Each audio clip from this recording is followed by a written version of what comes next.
Shark tank India में हाल ही में apparel से जुड़ा एक ऐसा स्टार्टअप आया जिसने सारे शार्क्स के बीच पहले तो रेस करा दी और आखिर में एक ऐसा ऑफर दिया जिसे कोई मना नहीं कर सका। इसी के साथ इस स्टार्टअप ने 5 शार्क्स की डील हासिल कर ली। वैसे तो शुरुआत में अमन गुप्ता का मानना था कि ऑल शार्क्स डील से फायदा नहीं होता है, लेकिन फाउंडर्स का ऑफर ऐसा था कि जिसे कोई मना नहीं कर सका। इसके बाद सभी ने पैसे लगाने के लिए हाँ कर दिया। नमस्कार, मेरा नाम है लता सिंह और आप देख रहे हैं रिपोर्टर जी। शार्क टैंक इंडिया के हालिया एपिसोड में जो स्टार्टअप आया है उसका नाम था लिटिल बॉक्स, जिसकी शुरुआत असम के गुवाहाटी में रहने वाले पार्था ककाती और रिमझिम डेका ने की। ये एक फास्ट फैशन D2C ब्रांड है जो आज की जनरेशन यानी जेन जी को टारगेट करता है। इसकी शुरुआत जून 2022 में हुई थी और तब से अब तक कंपनी ने पैन इंडिया 2 लाख से ज्यादा प्रोडक्ट्स शिप किए हैं। वहीं कंपनी का दावा है कि अभी भी वो हर रोज 1200 से भी ज्यादा शिपमेंट्स शिप करते हैं। अपने स्टार्टअप के बारे में बताते हुए फाउंडर्स ने बताया कि इस बिजनेस के फिलहाल 2 ऑपरेशन एरियाज हैं। मार्केटिंग, कंटेंट, IT और ऑपरेशंस गुवाहाटी में है, वहीं वेयरहाउस और फैक्ट्री दिल्ली में है। घर तो गुवाहाटी में है लेकिन आधा वक्त दिल्ली में ही गुजरता है।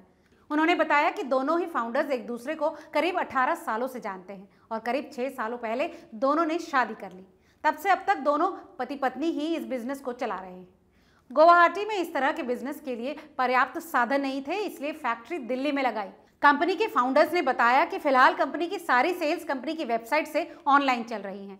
इसके अलावा कंपनी परफॉर्मेंस मार्केटिंग करती है, जिसके लिए इंस्टाग्राम का इस्तेमाल किया जाता है।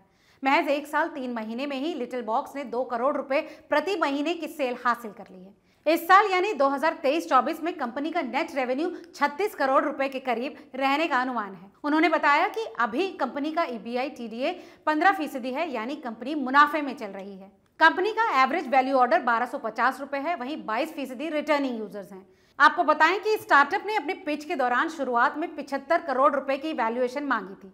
इसके लिए उन्होंने 75 लाख रुपए के बदले 1% इक्विटी देने का ऑफर दिया था। इस पर सबसे पहले अमन गुप्ता ने ऑफर दिया और 25 करोड़ रुपए के वैल्यूएशन पर 2% इक्विटी के बदले 50 लाख रुपए दिए।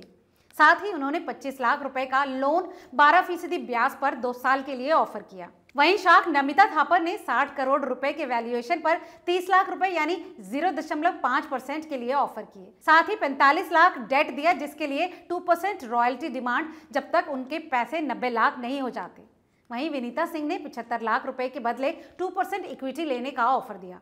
तीसरे जज अमित जैन ने 50 करोड़ रुपए के वैल्यूएशन पर 1% इक्विटी के बदले 50 लाख रुपए देने का ऑफर दिया।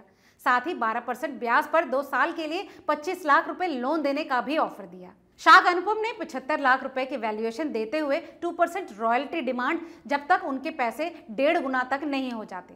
इसके बाद सारे शार्क्स में डील लेने के लिए एक रेस लगी और हर कोई धीरे धीरे 75 लाख रुपए के बदले 1% या 1.5% तक इक्विटी लेने के लिए राजी हो गया। हालांकि असली शार्क्स तो फाउंडर निकले, जिन्होंने पहले से ही मन बना रखा था कि सबको डील में शामिल करना है। उन्होंने जब इस बारे में कहा तो अमन गुप्ता ने तुरंत ही 5 शार्क्स डील का हिस्सा बनने से मना कर दिया। वो इससे पहले भी नमिता थापर से इस पर बात कर चुके थे और कहा था कि वो 5 शार्क्स डील में नहीं जाएंगे क्योंकि उसमें बहुत ही कम इक्विटी मिलती है। इस पर फाउंडर्स ने कहा कि वो वैल्यूएशन नहीं बल्कि वैल्यू देख रहे हैं और सभी को साथ लेना चाहते हैं, भले ही इक्विटी डाइल्यूजन बढ़ाना पड़े। आखिरकार 30 करोड़ रुपए के वैल्यूएशन पर 2.5% इक्विटी के बदले 75 लाख रुपए की 5 शार्क्स डील हो गई। तो इस जबरदस्त डील के विषय में आपकी क्या राय है, हमें कमेंट करके जरूर बताएं। फिलहाल इस रिपोर्ट में केवल इतना ही। ऐसे तमाम और खबरों के लिए देखते रहिए रिपोर्टर जी।